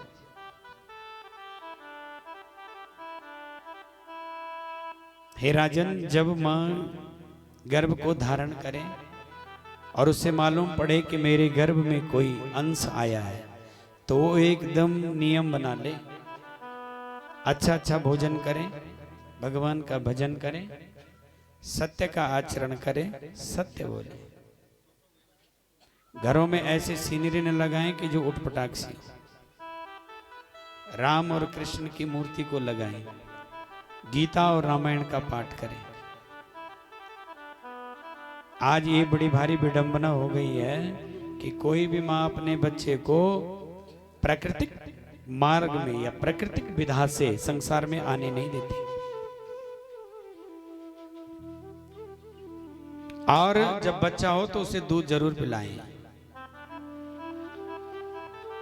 जो बच्चा जन्म लेते ही जानवरों का दूध पिएगा वो जानवरों जैसे ही व्यवहार करेगा। जो माँ अपने बच्चे को दूध नहीं पिलाती ना, वो पक्का याद रखिए कि उसके नौबतें हरिद्वार गलियों में भटकने की। जब जन्म लेते ही तुम कहते हो कि अब हम दूध नहीं पिलाएंगे, हमारा फिगर खराब होता है, तो डॉक्टर सलाह करते हैं इसको दूध पिलाओ बाजार का। और बाजार जो डब्बों में दूध है वो कुकर, सोकर, हाथी, घोड़ा, बकरी, भेड़, भैंस किसी का भी हो सकता है, पर मनुष्य का तो नहीं, इस बात की गारंटी है। और जन्म लेते ही जिसने पशु का दूध पी लिया वो पशुवत व्यवहार करेगा, क्योंकि पशुओं की एक विशेषता होती है, वो दूध पीते हैं और पशुवत व्यवहार से करते हैं। उनके अंदर धर्म नहीं होता, उनके अंदर विवेक नहीं होता। इसलिए पुराने जो लोग हैं कितने से कितने गरीब थे, पर उन्होंने अपने माँ बाप को कहीं घर से नहीं निकाला। किसी पुराने व्यक्ति का इतिहास उठा लो, किसी ने भी अपने माँ बाप को कहीं आश्रमों में नहीं छोड़ा। और आज आप देखो जितने जो बड़े हैं उनके माँ बाप आश्रमों में पड़े हैं। क्यों? तब कहते हैं बड़ों की बड़ी सोच। दूध पिलाए नहीं अपना, जानवरों का दूध पिलाए, बेटा जानवरों जैसे व्यवहार करे।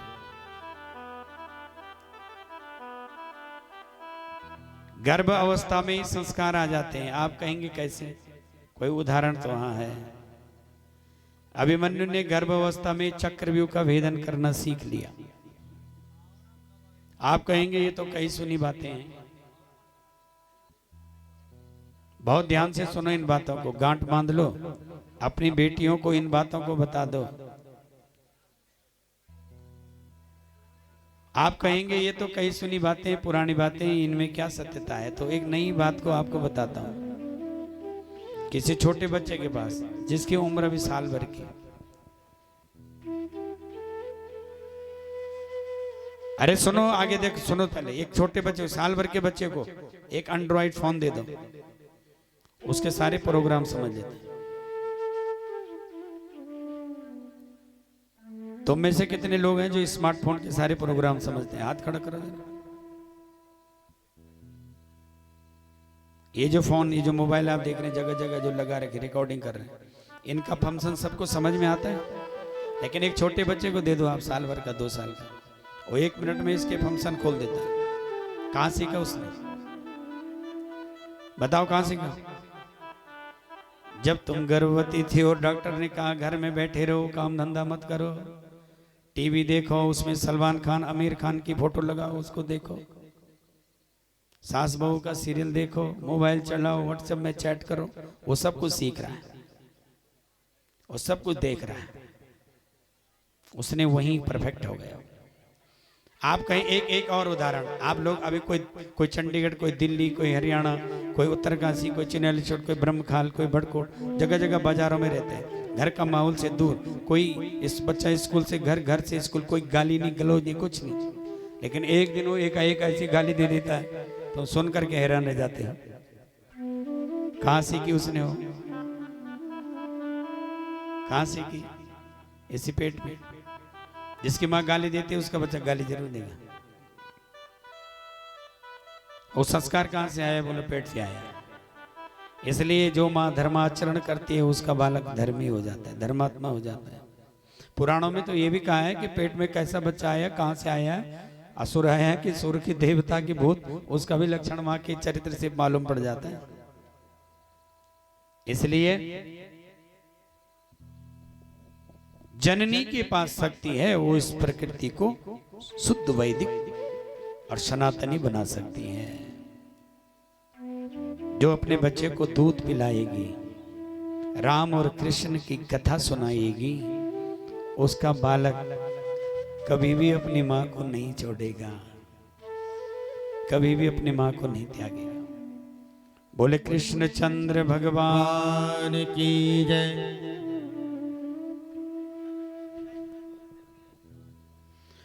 पुरा दुर्वाससा सापाद भ्रष्ट श्रीश्च पुरंदर बभुवा देव संगश्च मृतलोके ही नारद। इसलिए हे नारद, कौन कह रहे हैं? भगवान नारायण। बगैर शक्ति का इस संसार में कुछ नहीं है, बगैर देवी के कुछ नहीं चल सकता। उसके लिए एक उदाहरण दिया, दुर्वासा जी ने इंद्र को श्राप दे दिया और इंद्र की सारी शक्ति चली गई, इंद्र की सारी शक्ति चली गई। तो महाराज दुर्वासा जी ने इंद्र को श्राप क्यों दिया? इंद्र तो साक्षात नारायण का स्वरूप माना गया है। ऋग्वेद में इंद्र की बहुत बड़ी महिमा है। इंद्र ने कौन सा अपराध कर दिया? ऋषि ऐसे श्राप नहीं देते हैं। तो जैसा आपने पूर्व में सुना कि ऋषियों के श्राप में भी कल्याण ही है। एक दिन दुर्वासा जी भगवान वैकुंठ से आ रहे हैं, भगवान ने उनको अपनी माला प्रसादी में दी। गले में जो माला थी ना, वो दुर्वासा जी को पहना दी। जो प्रसाद मिलता है ना कहीं से, आपको सुपारी मिली, फूल मिला, चावल मिला, उसका अनादर नहीं करना चाहिए। जब स्वयं भगवान प्रसाद की महिमा बताते हैं, विप्र प्रसाद धरणी धरो हम, विप्र प्रसाद कमला बरो हम, विप्र प्रसाद अजितो जितो हम, विप्र प्रसाद वैकुंठ धाम।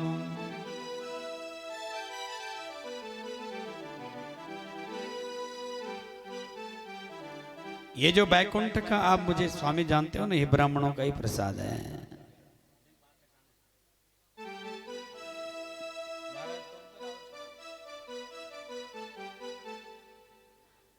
ऐसे हुआ, पार्षद भगवान के बहुत नजदीक थे, रावण कुंभकर्ण ने जो सबसे नजदीक बैठा वही सबसे ज्यादा व्यवधान कर रहा है। विप्र प्रसाद धरणी धरो हम, इस धरणी को जो धारण कर रखे शेष जी, किसके प्रसाद से? बोले ब्राह्मणों के प्रसाद से।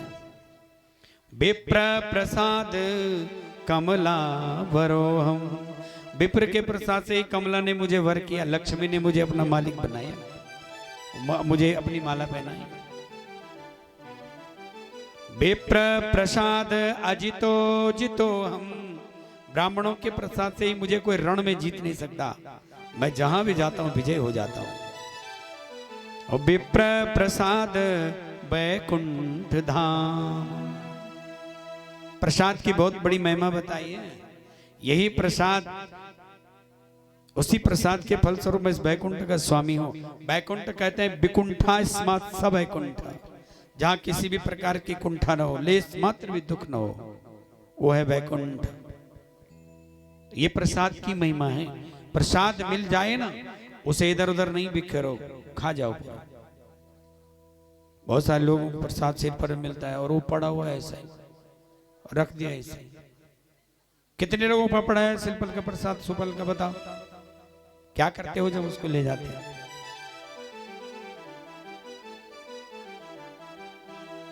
अरे भाई उसे पा जाओ, उसे खा लो, उस प्रसाद को स्वीकार कर लो।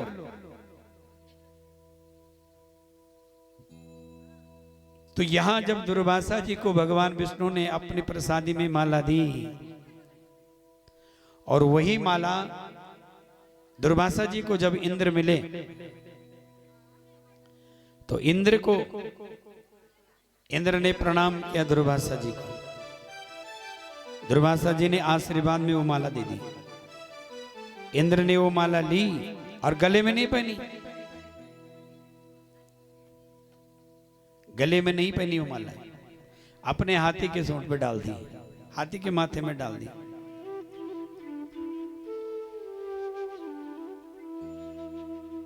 हाथी ने उस माला को पकड़ा और अपने सूंड से कुचल दिया।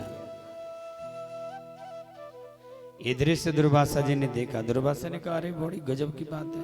देखो अब यहाँ पे ये भी कि इंद्र ने वो माला वहां क्यों डाली? तो दूसरे की पहनी हुई माला, अपने गले की माला, बहुत सारे लोग क्या करते हैं, माला पहनाए आए, व्यासपीठ पे आए, व्यास जी ने माला डाली, उसने उतारी और पुराण पे रख दी। कभी भी अपने गले की माला भगवान को नहीं पहनानी चाहिए। एक बार जो माला पहन ली वो निर्माल्य हो जाती है, इसलिए दोबारा भगवान को नहीं चढ़ती। और अपनी पहनी हुई माला तो कभी भी भगवान को नहीं चढ़ती। ये जो फूल होते हैं, अगर ये सूंघ लिया ना तो भी ये भगवान को नहीं चढ़ाना चाहिए। ये जो फूल है ना, ये अगर धो लिया तो धोने के बाद भी भगवान को नहीं चढ़ाना। फूल को धो के नहीं चढ़ाते हैं भगवान को, वो निर्माल्य हो जाता है। सूंघने के बाद भी नहीं चढ़ाते, वो निर्माल्य हो जाता है। माला किसी की पहनी हुई है उसको भी नहीं चढ़ाते, निर्माल्य हो जाते हैं। लेकिन गुरु के गले की माला को आप धारण करो, भगवान के गले की माला आप धारण करो। आप पूजा कर रहे हैं, पूजा करते हुए माला गिर गई मूर्ति से, कलश से, श्रीफल से, कहीं से भी, तो आपकी पूजा सफल समझो, आपकी पूजा समझो सफल हो गई। बहुत छोटी छोटी बातें हैं पर बड़ी काम की हैं। दुर्वासा जी ने वो माला दी, इंद्र ने ली, इंद्र ने गले में पहनी नहीं, क्यों करके इंद्र है राजा और राजा को है थोड़ा सा मद, और वो डाल दी हाथी के माथे पे। हाथी ने पकड़ी सूंड से और उसको पैरों से कुचल दिया। दुर्वासा जी ने देखा, अरे इतना घमंड इंद्र को श्राप दे दिया। जिस लक्ष्मी के बल, राजा के पास क्या धन है? इंद्र के पास दो चीज है, वज्र है और धन है। ये दोनों तेरे से, तू जा, तू श्रीहीन हो जा। देवताओं से लक्ष्मी रूठ के चली गई। बिना धन का जो राजा है उसका कौन सम्मान करेगा? इंद्र परेशान, कैसे हो, क्या हो? तो ब्रह्मा जी के पास जाकर के समुद्र मंथन किया। हरिम ध्यात्वा हरिर्ब्रह्मन् जगाम ब्राह्मण सभा बृहस्पतिं पुरस्कृत्य सर्वेशुर गणेशः। हे परमपिता ब्रह्म, क्या होगा? मेरे पास धन संपत्ति नहीं रही, और जब धन संपत्ति नहीं रही तो अब क्या होगा? तब समुद्र मंथन किया, और समुद्र मंथन की कथा आप सबको मालूम है ना। इससे 14 रत्न निकले। सबसे पहले जो निकला वो क्या था? सबसे पहले जो निकला वो क्या था बताइए? कालकोट नाम का विष। और 14 ही रत्न क्यों आए बताइए? कितने है? किसी को मालूम कि 14 रत्न क्यों आए? 14 जगहों में वासना रहती है। 5 कर्म इंद्रियां, 5 ज्ञान इंद्रियां, 10 और 4 मन बुद्धि चित्त अहंकार। इन 4 जगहों में वासना, 14 जगहों में वासना है। और जब आप चिंतन करोगे, मथन करोगे, सोचोगे, विचारोगे, सबसे पहले विष निकलता है, सबसे पहले विकार ही निकलते हैं। बैठो कभी एकांत में, सोचने लगो, आपको पता लगेगा सबसे पहले बुरी विचार निकलेंगे। अरे फलाने ने ये कहा, अलाना ये हुआ। आपको जीवन में और चीज छोड़ो, कभी जीवन में अपने बारे में सोचना, आपको दुखी दुख याद आएंगे। आपको सुख के जीवन को याद आती ही नहीं। जबकि आदमी दुखी जीवन में कितना होता है? 17 साल जिया तो दुख कितना 10 साल रहा होगा। 80 साल के हमारे ये बैठे हैं, 91 साल के बुजुर्ग, ज़्यादा ज़्यादा पूरे जीवन में अगर ये करेंगे कैलकुलेट तो 10 साल दुखी रहे होंगे। लेकिन अगर रात को सोते समय बैठेंगे, याद करेंगे तो दुखी दुख याद। सबसे पहले विष प्रकट होता है, इंद्रियों में विष भरा हुआ है, और वो कालकूट नाम का विष पिया भगवान ने। अमृत सबसे बाद में आया। अमृत कब आया? सबसे बाद में। और उस अमृत को कौन बांट रहा है? एक सुंदर युवती। कौन है वो? लक्ष्मी। वो सुंदर युवती मन है। जब आप चिंतन करोगे आपका विष निकल जाएगा। वो विष जब नष्ट हो जाएगा, घोड़ा निकलेगा। फिर घोड़ा है अहंकार का प्रतीक, उसको असुर ले लेता है। हाथी निकलता है, उच्चय सर्वा नाम का घोड़ा असुरों ने ले लिया, अहंकार का जो प्रतीक है। ऐरावत नाम का हाथी इंद्र ने ले लिया, मंगल का जो प्रतीक है। हाथियों से लोग घर आंगन को सजा देते हैं, हाथी मंगल का प्रतीक है। फिर मंगल ही मंगल होता है, जैसे जैसे विकार निकलते हैं जीवन से। इस विष को पिया किसने? शंकर भगवान। कैलाश के निवासी, कैलाश के निवासी,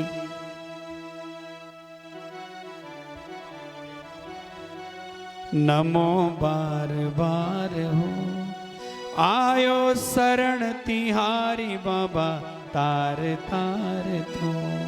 कैलाश के निवासी नमो बार बार हो, आयो शरण तिहार प्रभु, तार तार तो। कैलाश के निवासी नमो बार बार हो, नमो बार बार हो, आयो शरण तिहारी बोले, तार तार तो। कैलाश के निवासी नमो बार बार हो, आयो शरण तिहार प्रभु, तार तार तो। आयो शरण तिहारी भोले, तार तार तो। आयो शरण तिहार भोले, तार तार तो।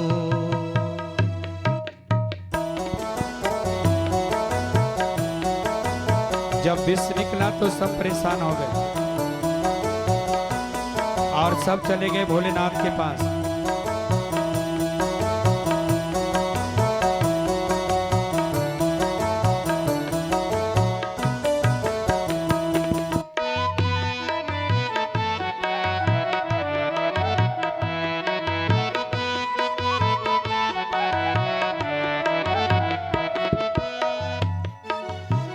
भक्तों को कभी शिव तूने निराश ना किया। भक्तों को कभी शिव तूने निराश ना किया। मांगा जिन्हें जो चाह वरदान दे दिया। मांगा जिन्हें चाह वरदान दे दिया। मांगा जिन्हें जो चाह वरदान दे दिया। मांगा जिन्हें वो चाह वरदान दे दिया। बड़ा है तेरा दायरा बड़ा दातार तो। बड़ा है तेरा दायरा बड़ा दातार तो। बड़ा है तेरा दायरा बड़ा दातार तो। बड़ा है तेरा दायरा बड़ा दातार तो। आयो शरण तिहारी भोला तार तार तो। आयो शरण तिहारे बोले तार तार तो। आयो शरण तिहारी भोले तार तार तो। आयो शरण तिहारे बोले तार तार तो।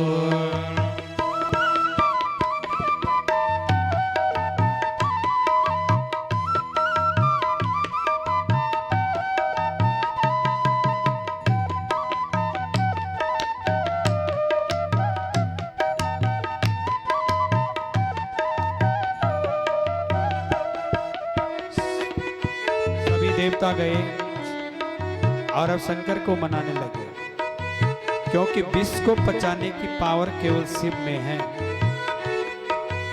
और भगवान शिव आशुतोष हैं, बहुत जल्दी मान भी जाते हैं। मैं बखान क्या करूं राखों की ढेर का। बखान क्या करूं मैं राखों के ढेर का। मैं बखान क्या करूं राखों की ढेर का। मैं बखान क्या करूं राखों के ढेर का। तपती बबूत में है खजाना कुबेर का। तपती बबूत में है खजाना कुबेर का। गंगाधार मुक्ति द्वार ओंकार तो। गंगाधार मुक्ति द्वार ओंकार तो। गंगाधार मुक्ति द्वार ओंकार तो। गंगाधार मुक्ति द्वार ओंकार तो। आयो शरण तिहारी बोले तार तार तो। आयो शरण तिहारे बोले तार तार तो। आयो शरण तिहारी बोले तार तार तो। आयो शरण तिहारे बोले तार तार तो।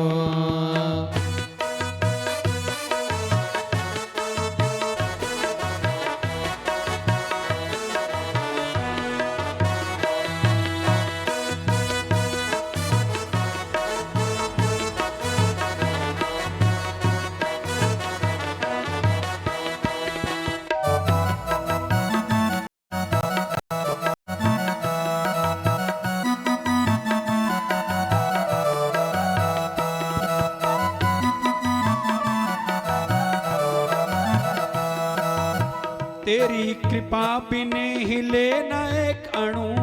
तेरी कृपा बिना न हिले एक भी अणु। तेरी कृपा बिना न हिले एक भी अणु। तेरी कृपा बिना न हिले एक भी अणु।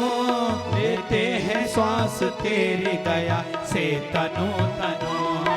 लेते हैं सांस तेरी दया से तनु तनु। लेते हैं श्वास तेरी दया से तनु तनु। लेते हैं सांस तेरी दया से तनु तनु। कहे दादू एक बार मुझको निहार तू कहे।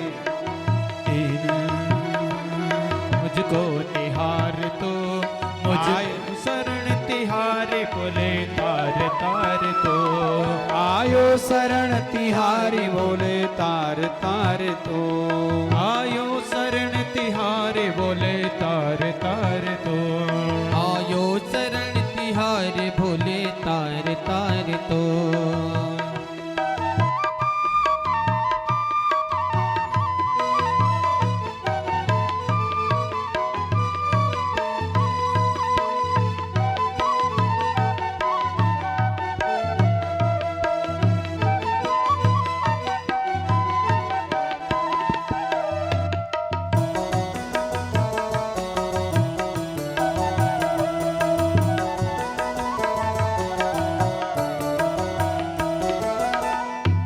नमो शिवाभ्यां शिवयो वनाभ्यां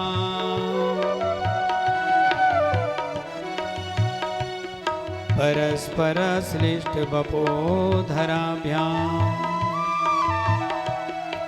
नगेन्द्र कन्यां वृषकेतनाभ्यां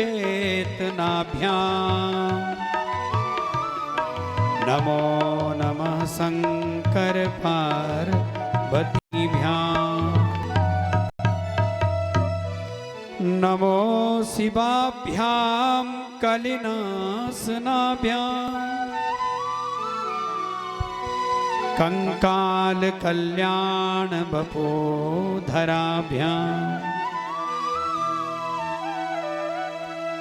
कैलास शैल स्थित देवताभ्यां नमो नमः शंकर पार्वतीभ्यां बोलिए बाबा केदारनाथ की जय। श्री शंकर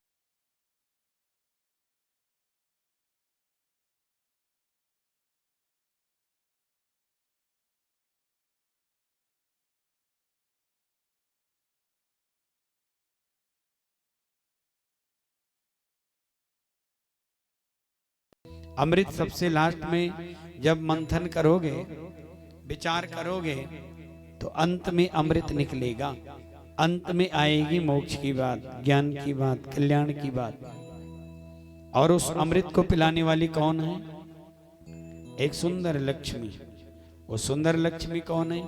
अपना ही तो मन है। इस मन को आप जैसा मर्जी बना लो, सुंदर बना लो, चाहे खराब कर दो।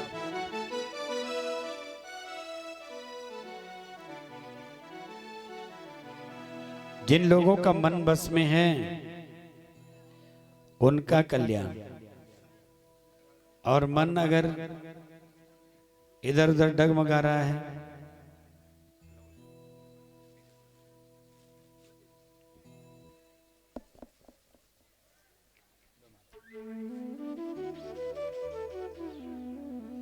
मन अगर इधर उधर डगमगा रहा है, तो फिर मन के मते न चलिए, मन के मते अनेक, जो मन पर अब साधिए है साधु कोई एक।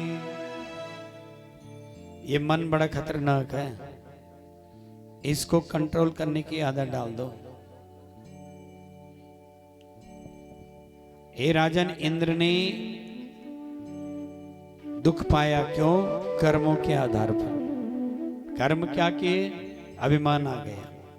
हमारे पास थोड़ा सा पद आ जाए ना, थोड़ा सा धन आ जाए ना, थोड़ा सा रूप आ जाए ना, थोड़ा विद्या आ जाए, उसे घमंड आ जाता है। कर्मों के आधार पे व्यक्ति दुख पाता है। कुंती ने भगवान से हाथ जोड़ करके वर मांगा। भगवान ने कुंती को कहा, वर मांग, मैं तुझे कुछ देना चाहता हूं, क्योंकि तू जान गई जब कि मैं कृष्ण हूं, भगवान हूं, मैं तेरा भतीजा नहीं हूं, तो वर मांग। तो कुंती ने कहा, तू मुझे देना चाहते है तो दुख दे। तो भगवान ने कहा, दुख तो मेरे पास होता नहीं, वो तो अपने कर्मों से व्यक्ति पाता है।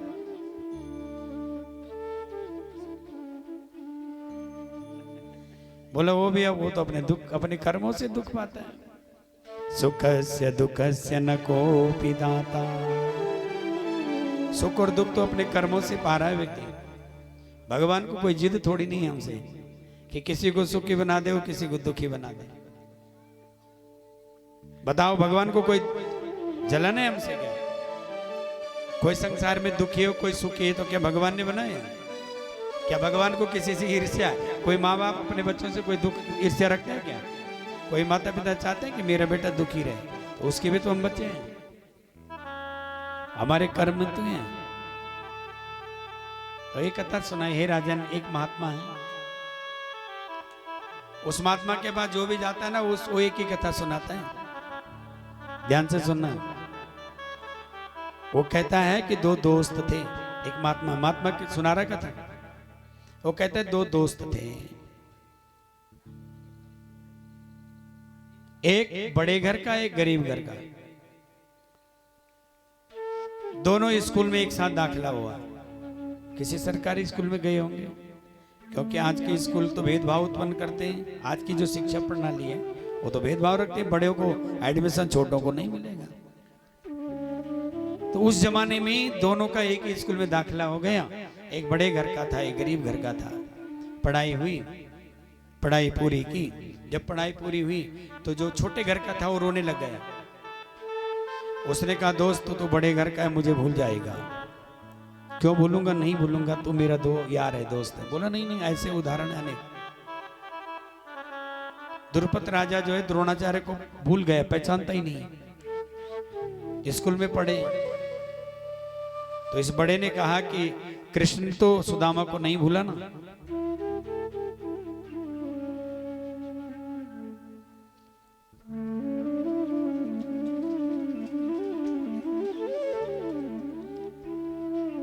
इस बड़े घर के लड़के ने कहा कि बड़े घर का तो कृष्ण भी था, उसने सुदामा को नहीं भूला।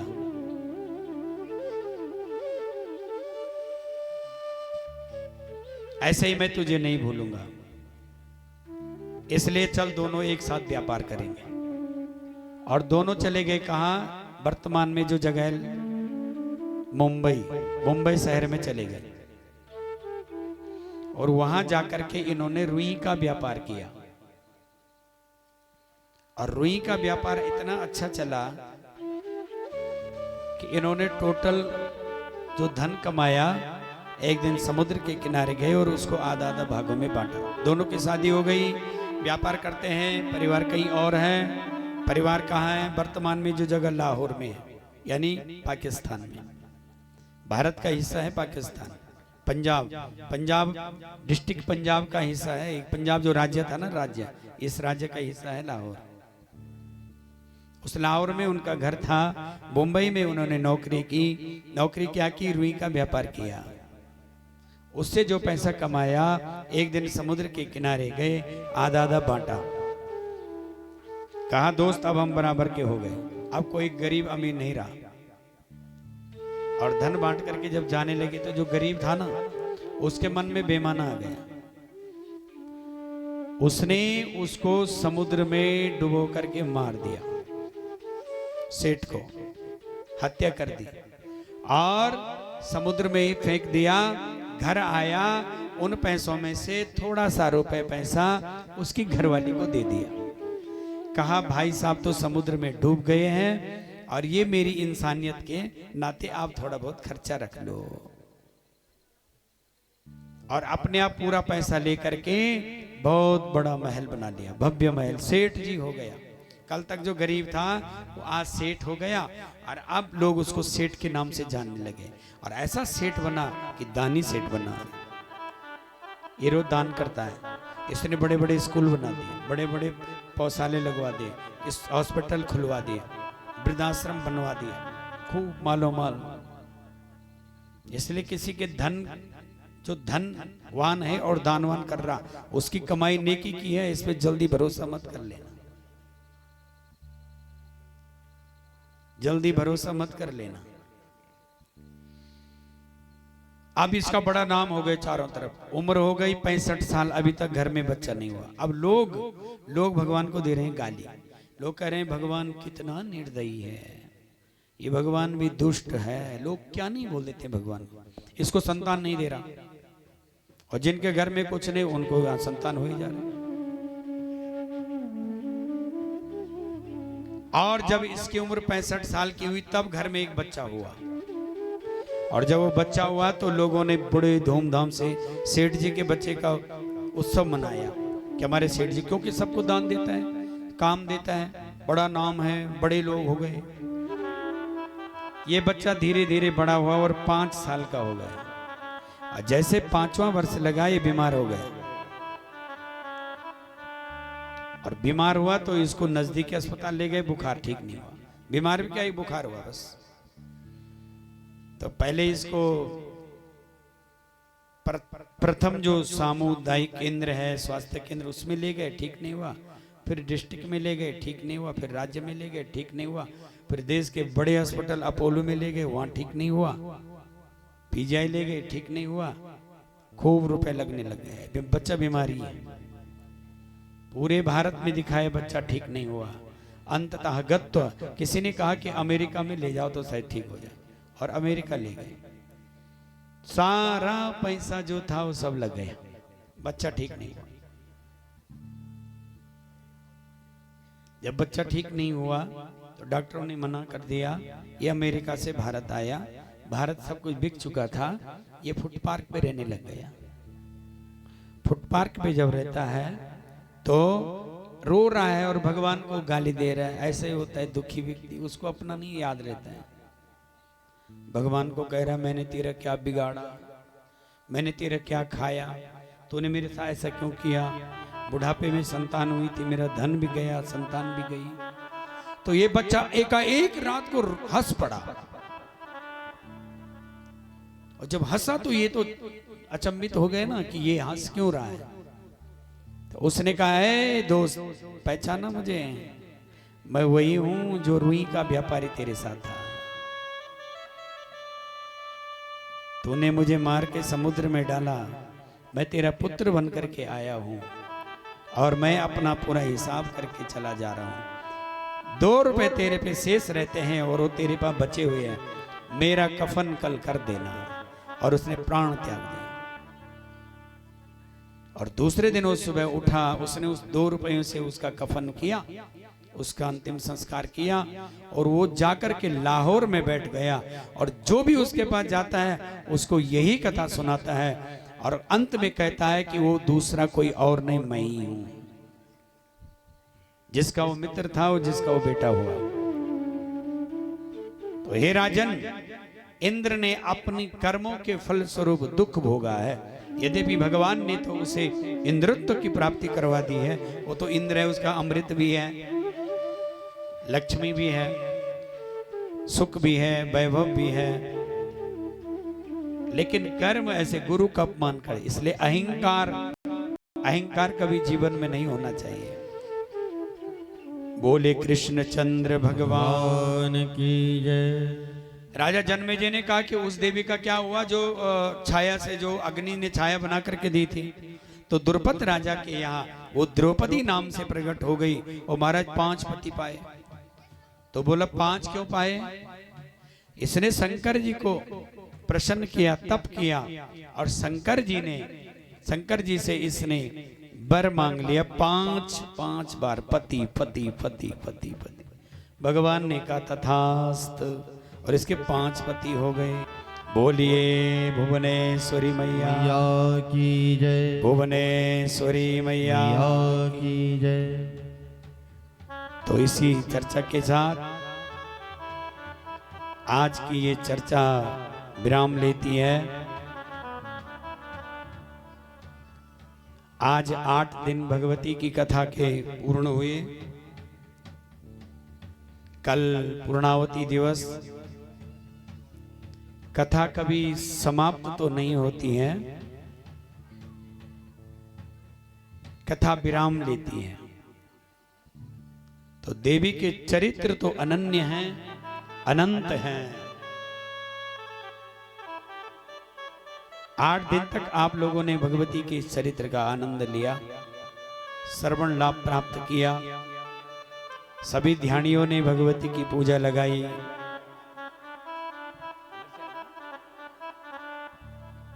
आनंद के साथ भगवती का पूजन किया।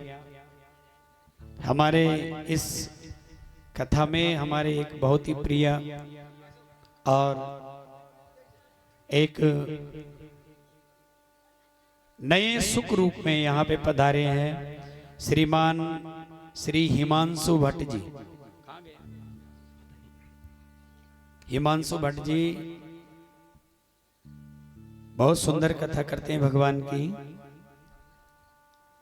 तो आपका बहुत यहाँ पे स्वागत।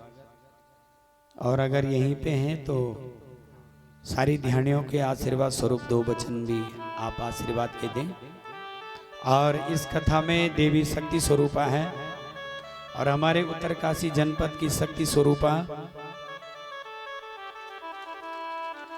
स्वराज विद्वान जी। सरस्वती की चर्चा चल रही है और वही यहाँ पे आपका पदार्पण हुआ, तो आप पे भी भादुगारी की अनन्य कृपा बनी रहे, ऐसे ही आप समाज सेवा करते रहें।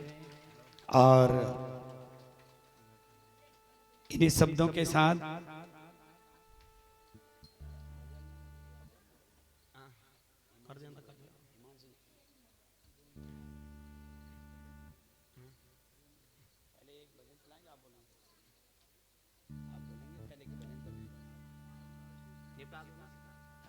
तो अपने हिमांशु जी आपको 2 शब्द और उसके बाद एक भजन के साथ आज की चर्चा को विराम।